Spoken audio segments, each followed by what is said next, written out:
in order to future-proof our economy, we must look into new economies.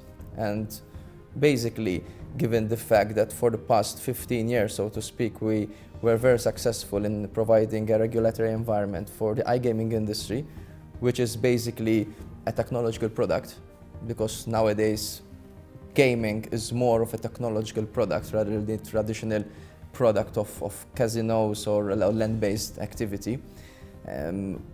We were very successful in that sphere. So we said it's only natural for us to look to other related or similar areas, and DLT and blockchain was the natural choice. We were speaking with the industry when I took responsibility of this portfolio about 1.5 years ago now. We immediately recognized that the industry was crying out loud for sensible regulation.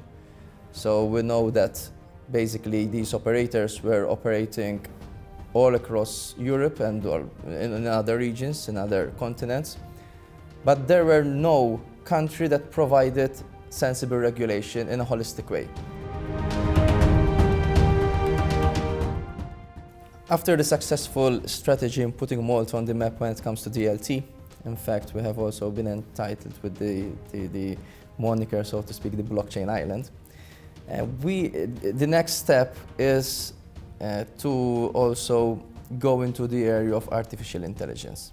AI is so broad that I think it would be very, very difficult to produce a regulatory framework such as what we have did with DLT. We would most probably more go for a light touch regulation in terms of certification of AI. Just recently we have launched our first details of the strategy, which will be based on 3 particular pillars.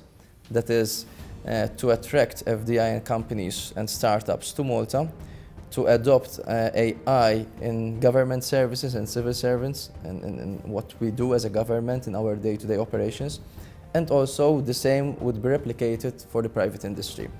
In order to do so, we have to have what we call enablers. In the sense, we have to upskill our workforce. The only resource we have is human capital. That is labor, we train it, we upskill it, and it comes human capital. And that is the best resource we have, and that is what we're going to keep on investing in. So that is why we're also investing in education programs, in scholarship programs. We have recently launched a new DLT scholarship program where the government would basically cover the cost, all the cost for those students who would like to specialize at master's level or PhD level in specializing in DLT, blockchain or other related services. The same will be done with AI. We have to also have certain promotions in terms of promoting our jurisdiction as a launchpad for AI, in the sense that Malta can act as a testbed opportunity to test a particular product in a real-life scenario. This is already a case that we implement in the communication sector. For example, many of the innovative products in the communication sector are tested here in Malta. Our infrastructure is, for example, already 5G ready in terms of communication. We have particular companies that test their product here in Malta. Malta can be considered, rather than a country, as a small metropolitan city.